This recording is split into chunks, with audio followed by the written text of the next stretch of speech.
l'installation d'une sonde lambda large bande sur mon vieux Cherokee, c'est maintenant sur Jeep Garage.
Pourquoi installer une sonde lambda large bande? Parce que c'est le seul moyen précis et efficace dont tu disposes pour contrôler ta valeur lambda, qui est, je le rappelle, un équivalent à ton rapport air-carburant. Donc typiquement, si tu veux convertir ta voiture à l'éthanol, changer tes injecteurs, faire de la cartographie ou la bricoler, le seul moyen dont tu disposes pour contrôler ton lambda en boucle ouverte, c'est une sonde lambda large bande. Ok? Donc typiquement, sur mon Cherokee, qui est un modèle Ronix de 1990, qui, comme la majorité des Ronix qui ont été livrés en France, ont été livrés sans catalyseur, il devait y avoir un mec chez Renault là-haut qui s'est dit putain, pour une fois qu'on a un moteur cool 4 litres 6 cylindres en ligne, on va se les faire livrer sans catalyseur. Donc pas de catalyseur, pas de sonde lambda, pas de fuel trim. S'il y a une erreur d'AFR, elle n'est pas corrigée par les fuel trim. Ok? Donc c'est pourtant une injection électronique multipoint avec un calculateur, mais ce calculateur il fonctionne selon le modèle qu'on appelle Speed Density. Il utilise exclusivement les données du MAP qui mesure la pression atmosphérique directement dans le collecteur d'admission. Il utilise aussi les données du capteur PMH qui lui donne le nombre de tours minutes, et avec ça il calcule directement la quantité d'essence injectée. Donc c'est un modèle qui est toujours largement utilisé par les tuners aux États-Unis ou en Europe. C'est simple, efficace et fiable. La preuve, 30 ans après, il passe toujours le contrôle technique impeccable. Au niveau de la pollution, pour la hauteur de caisse, c'est autre chose. Donc les deux principaux fournisseurs d'ensemble de sondes lambda d'aftermarket ou seconde monte sont AEM et PLX. Les deux utilisent des sondes lambda Bosch type LSU 4.2 ou 4.9. Les deux livrent le kit avec un afficheur qui est paramétrable. Ça veut dire que tu peux lui faire afficher 14,7 stoïchométrique même si tu es sur de l'éthanol à 9.8, ou 9.8 sur stoïchométrique même si tu es sur de l'essence en réalité à 14,7. Allez, c'est parti pour l'installation de la sonde lambda large bande. Donc ça c'est l'ensemble que j'ai acheté chez PLX. Donc il est constitué d'une jauge, d'un contrôleur pour la sonde lambda large bande et d'une sonde lambda large bande Bosch type LSU 4.2. Donc dans cette boîte ici on a la jauge qui est assez fine, et dans cette boîte là tu as un sachet avec le mode d'emploi,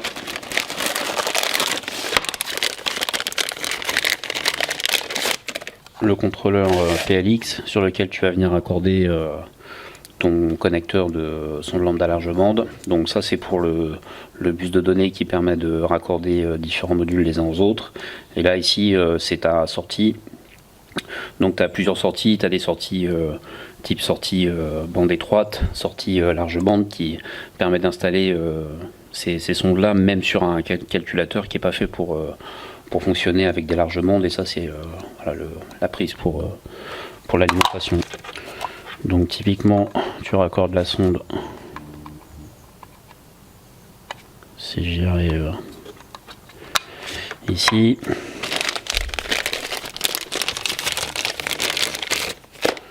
cordon d'alimentation, et puis voilà, sur le port qui reste ici tu raccordes la jauge, et là les deux prises jack. Donc voilà, comme je disais tout à l'heure, ça permet de raccorder plusieurs modules les uns aux autres. Donc il faut pas oublier de commander ça. Donc ça c'est ce qui permet de monter la sonde lambda sur une tubulure d'échappement. Donc tu perces, tu soudes, et voilà. Si tu as déjà une sonde lambda, bah, tu peux tout à fait monter celle-là en lieu et place. Donc moi, comme sur mon Cherokee, j'ai pas de sonde lambda, je vais percer un trou dans la ligne d'échappement et souder ça dessus pour pouvoir monter la sonde. Donc sur le collecteur, il y a déjà des trous qui sont bouchés par des bouchons, mais bon, ils ont 30 ans et j'ai pas envie de démonter mon collecteur pour pouvoir enlever un bouchon pour pouvoir monter la sonde dessus. Donc je vais souder ça sur le tuyau d'échappement. Le raccord ici, il est légèrement arrondi, donc voilà, ça s'adapte bien sur les tubes d'échappement. C'est fait pour, c'est normal. Donc je vais percer et puis ensuite je vais décaper pour pouvoir le souder, et puis je pense que je vais le souder au fil fourré parce que voilà, ça ira très bien. Je veux pas trop poncer parce que je veux pas enlever trop de matière, histoire de pas percer, quoi.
Donc j'ai remonté le tuyau d'échappement, j'ai installé la sonde et voilà, je l'ai descendu par le dessus, par le capot, je l'ai récupéré en dessous et puis je l'ai installé et puis serré avec une clé spéciale pour les sondes lambda.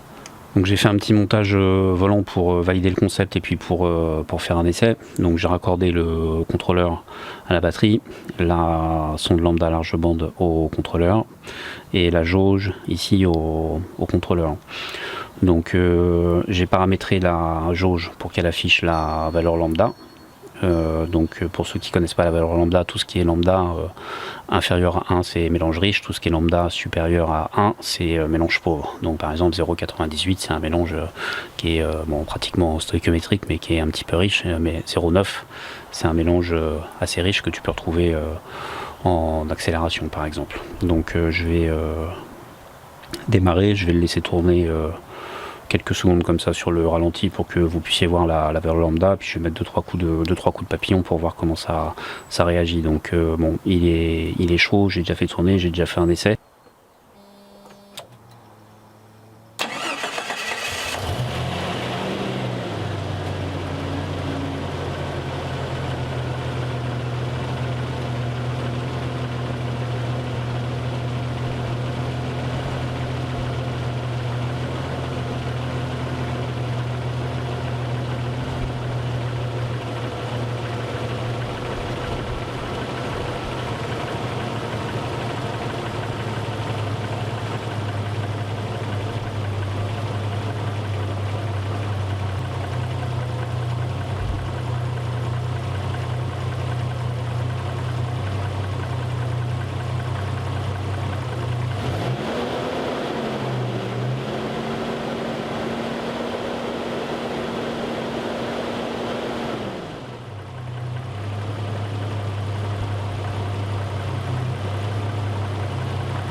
technologie Renault, hein, 30 ans après, sans sonde lambda, tu fais une mesure, tu accélères un peu, il est pratiquement pile poil sur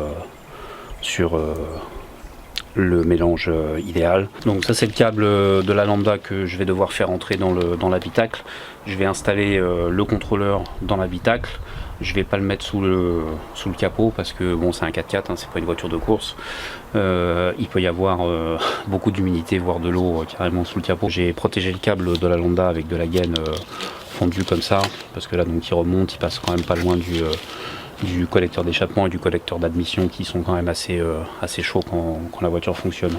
Donc le câble, je vais le faire rentrer dans le compartiment moteur ici. Je vais être obligé de percer un trou et de déboucher dans l'habitacle, hein, pour faire passer le connecteur. Bon, il y a des passe-câbles qui existent déjà. Éventuellement, je pourrais faire passer un câble dedans, mais le connecteur, c'est pas possible. Donc je vais déposer le réservoir de lave-glace et puis on va voir comment est-ce que je peux faire passer ça à l'intérieur.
J'ai fait du ménage pour pouvoir travailler convenablement.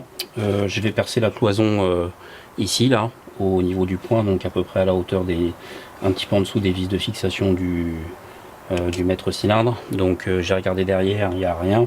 Il y a une prédécoupe dans le revêtement isolant qui est à l'intérieur qui, on dirait, est fait pour ça. Donc j'ai enlevé le bout de mousse qui était prédécoupé. Pour faire le passe-cloison, je vais utiliser un vieux passe-cloison de Cherokee que voilà, j'ai coupé en deux pour pouvoir sortir les câbles. Et donc je vais percer à ce diamètre-là pour pouvoir le mettre. Et comme ça, voilà, si je veux l'enlever, je peux l'enlever. Si je veux rajouter d'autres câbles, voilà, je pourrais passer aussi d'autres câbles d'alimentation éventuellement. Je vais faire un pré-trou avec un forêt normal et après j'attaque le forêt à étage.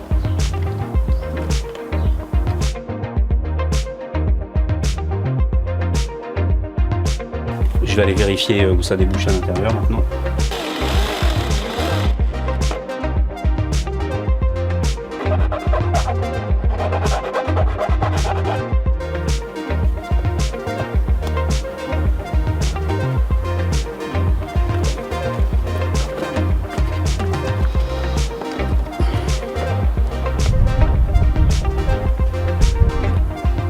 Voilà, ça va être pas mal. Je vais mettre un petit coup de nettoyage dessus, un petit coup de peinture sur les champs pour éviter que ça rouille.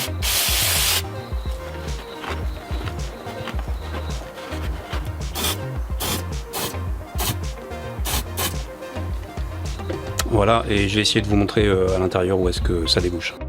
Donc voilà, ici on a le porte-fusible du Cherokee et juste au-dessus le trou du passe-cloison que je viens de faire.